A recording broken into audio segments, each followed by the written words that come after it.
Hello everyone, कैसे आप सभी। आई होप आप अच्छे होंगे। आज हम लोग पढ़ेंगे इडियम्स एंड फ्रेजेस के बारे में। ओनली 5 इडियम्स एंड फ्रेजेस आज हम लोग पढ़ेंगे।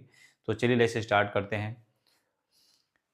तो पहला हमारा जो इडियम्स है वो है अंगेस्ट अ रेनी डे। इसका मतलब है for future trouble and for a difficult time. मतलब आप फ्यूचर में कोई कष्ट उठाने वाले हैं या कि कोई डिफिकल्ट टाइम आने वाला है, उसके लिए आप भविष्य की ज़रूरत या बुरे समय के लिए तैयारी कर लेना। ठीक है, यदि आपको कोई भविष्य में ऐसा कुछ होने वाला है तो पहले से ही तैयारी करके रखना।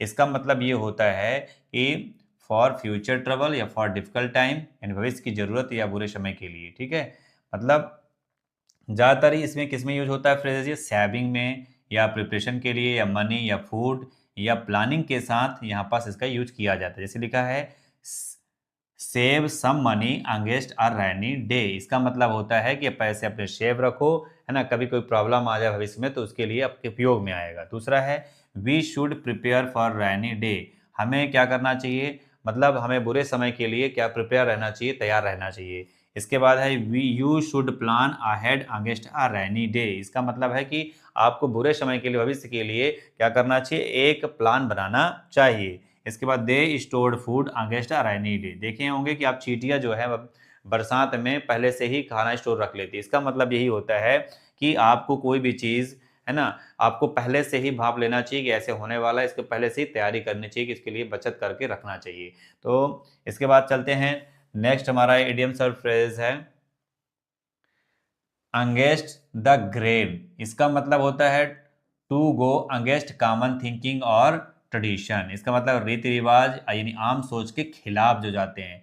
His decision went against the grain. इसका मतलब उसका जो फैसला है आम सोच के खिलाफ था। जैसे इसमें इसकी मीनिंग पहले देखेंगे कि to do something differently from what is normal और एक्सेप्टेंस। मतलब कहने का मतलब है कि ऐसी चीज़ें कि जो नॉर्मल चीज़ें तो होती हैं, कुछ अलग डिफरेंट, ठीक है ना, करने के लिए जो क्या एक्सेप्ट करने के लिए है। तो यहाँ पास ये बताया गया है कि टू डू समथिंग डिफरेंटली, कुछ अलग करने के लिए, and what is normal accepted, है ना, कि कौन सा नॉर्मल चीज़ एक्सेप्ट कर लिया उसने। दूसरा है इसमें है कि to go against common thinking और ट्रेडिशन। मतलब उसने कॉमन थिंकिंग और ट्रेडिशन, रीति रिवाज के खिलाफ जो है उसने क्या किया, मतलब कहना कि मतलब कि कुछ न कुछ उसने ऐसा किया कि जो का मतलब जिसने कहते कोई शादी कर लेता है ना, कुछ ऐसी रोडवादिता से कुछ अगेंस्ट जाके काम करता है, तो वो क्या है, उसे कहा जाता है अगेंस्ट द ग्रेन, है ना। इसका मतलब देखिए एग्जाम्पल इसमें देखते हैं, इसका यूजेस क्या होता है।